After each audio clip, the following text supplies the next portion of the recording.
बिस्मिल्लाहिर्रहमानिर्रहीम। स्टूडेंट्स, आज हम नेक्स्ट क्लासिफिकेशन के बारे में पढ़ेंगे।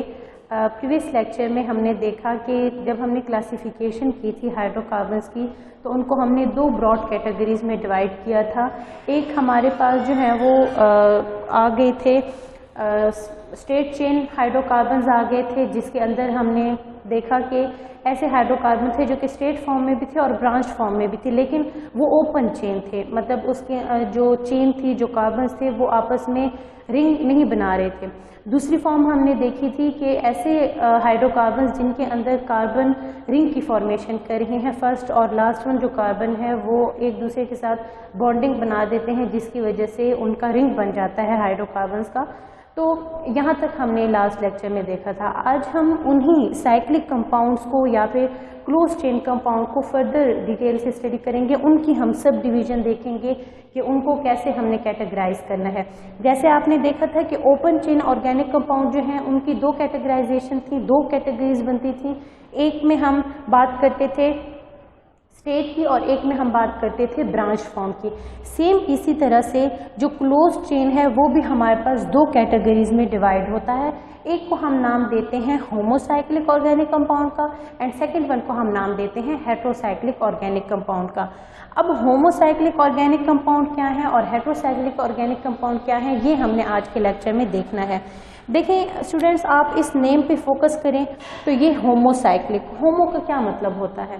होमो का मतलब होता है सेम, ठीक है। और हेट्रो का क्या मतलब होगा? हेट्रो का मतलब होगा डिफरेंट। तो क्या चीज़ सेम है और क्या चीज़ डिफरेंट है, यहाँ पे ये चीज़ हमने देखनी है।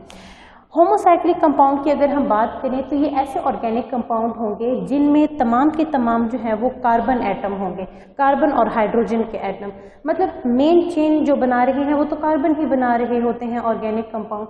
तो हाइड्रोकार्बन्स, ऐसे हाइड्रोकार्बन्स या फिर ऐसे ऑर्गेनिक कंपाउंड्स जिसमें जस्ट कार्बन एटम या फिर उसके जो साथ जो है वो हाइड्रोजन एटम, इनके अलावा कोई भी फर्दर एटम मौजूद नहीं होगा इन कंपाउंड में, उन कंपाउंड को हम नाम देंगे होमोसाइक्लिक कंपाउंड का।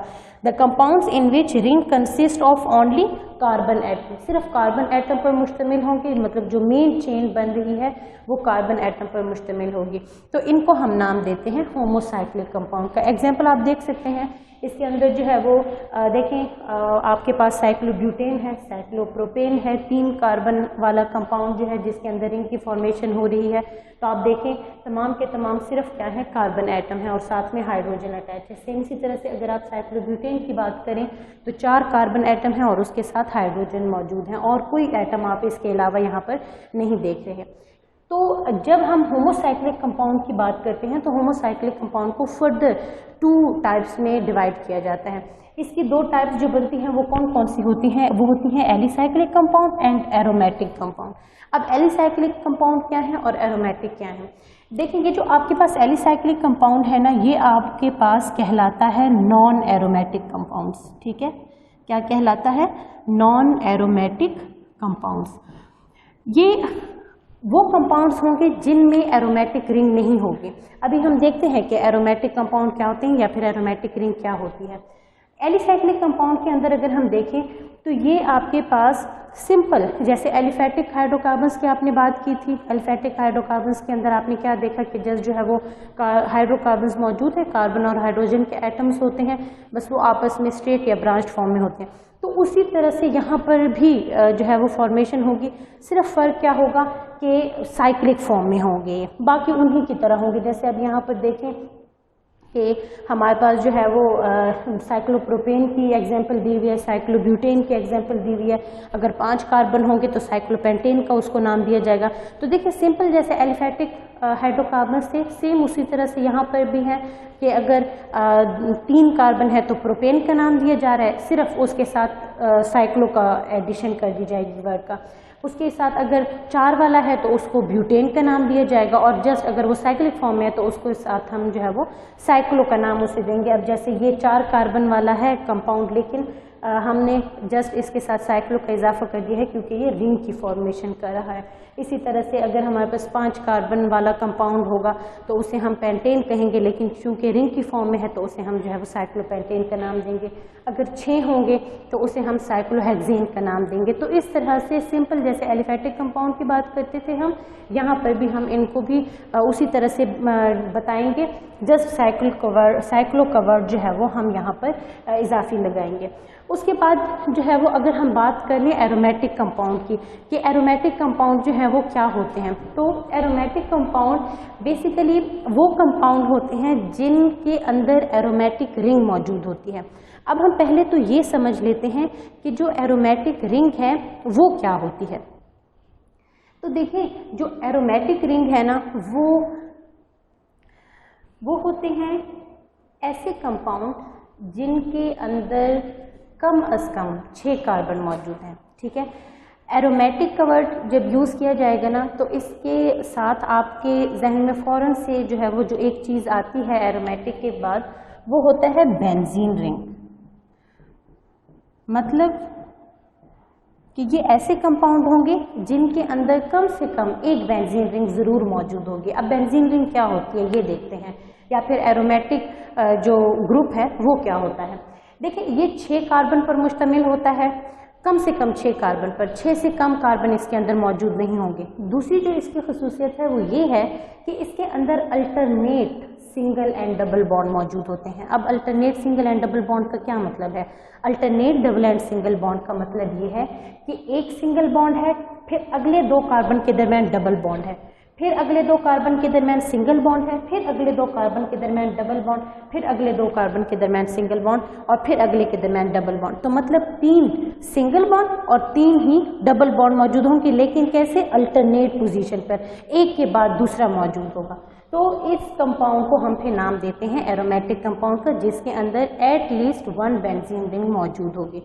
उसके बाद जी बात कर लेते हैं हम यहाँ पर जो है वो कुछ और इनके एग्जांपल्स की बात कर लेते हैं। ये तो हमारे पास सबसे सिंपल एरोमेटिक कंपाउंड हो गया जिसको हम बेंजीन रिंग कहते हैं। बेंजीन रिंग को जो है वो इस तरह से भी रिप्रेजेंट किया जाता है कि इसके जो डबल एंड सिंगल बॉन्ड है, बस उस ये जो पाई बॉन्ड है इसकी, बस उनको एक सर्कल की फॉर्म में जो है वो बना दिया जाता है, तो समझ आ जाती है कि ये बेंजीन रिंग है। ठीक है, अच्छा जी, इसके अंदर अगर हम और एग्जांपल्स की बात करें ना तो यहाँ पर कुछ जो एरोमेटिक कंपाउंड होते हैं वो इस तरह से होते हैं कि उनमें 2 बेंजीन रिंग आपस में फ्यूज़ हैं, 3 बेंजीन रिंग आपस में फ्यूज़ हैं, या फिर 4 बेंजीन रिंग आपस में फ्यूज़ हैं। मतलब डिफरेंट बेंजीन रिंग जो है वो आपस में फ्यूज फॉर्म में मौजूद हैं, तो उनको भी हम एरोमेटिक कंपाउंड के अंदर ही कंसिडर करते हैं। ठीक है, उनका अगर जो है वो 2 बेंजीन रिंग होंगी तो उन्हें हम नेफ्थलीन का नाम देंगे, 3 होंगी तो हम उन्हें एंथ्रासिन का नाम देंगे। इस तरह से उनके डिफरेंट नेम होते हैं।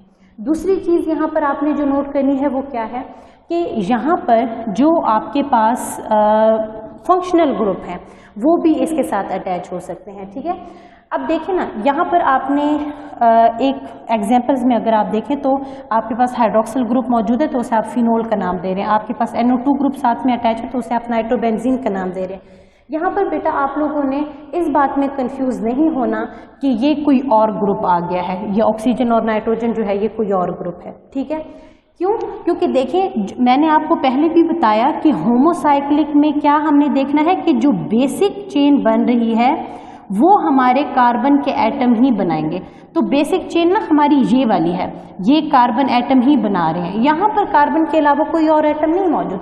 अगर हम इस OH की बात करें, अगर हम इस NO2 की बात कर रहे हैं तो ये साइड पे अटैच हैं और एज अ फंक्शनल ग्रुप के तौर पर अटैच हैं।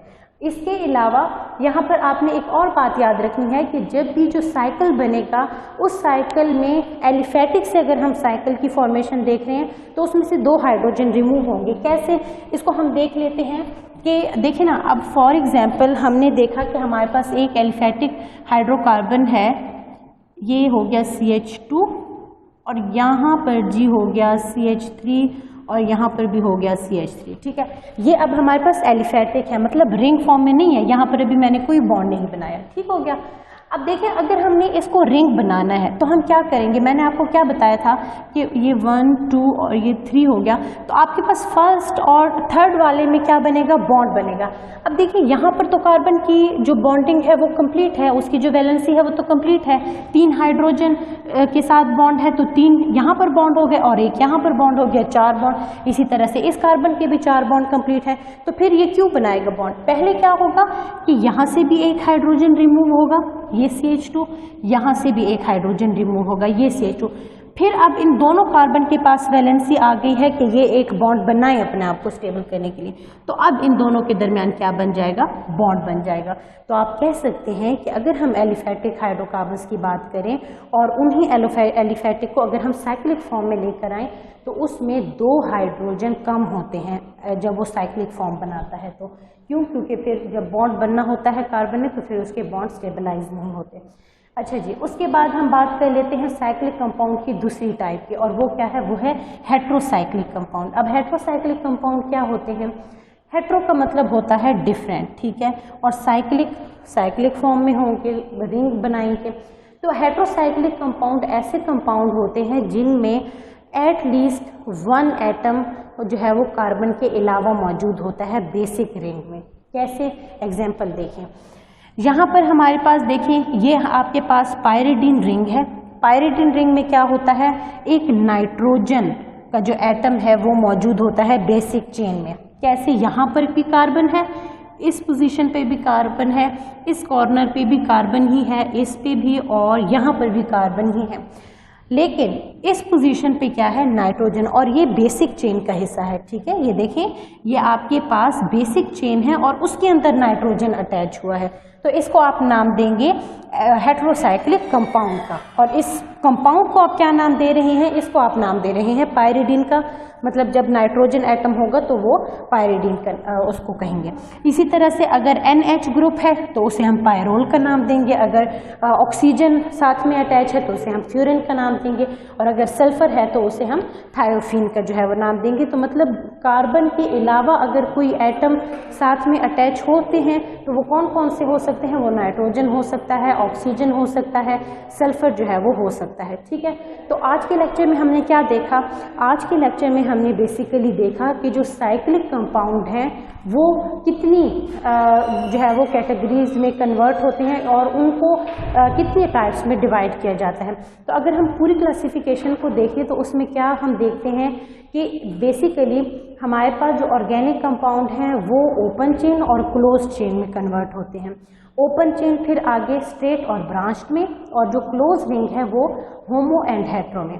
फिर होमो फर्दर 2 में डिवाइड होता है, जिसमें हम एक को जो है वो नाम देते हैं एरोमेटिक का और एक को हम नाम देते हैं एलिसाइक्लिक का। तो ये आप लोगों की जो है वो ऑर्गेनिक कंपाउंड की क्लासिफिकेशन थी। आप लोगों ने इसको अच्छे से प्रिपेयर करना है ताकि नेक्स्ट जब हम जो है वो डिस्कस करते, जब आप लोग चैप्टर्स के बारे में पढ़ेंगे तो उसमें आप लोगों को ये मदद देगी। Thank you.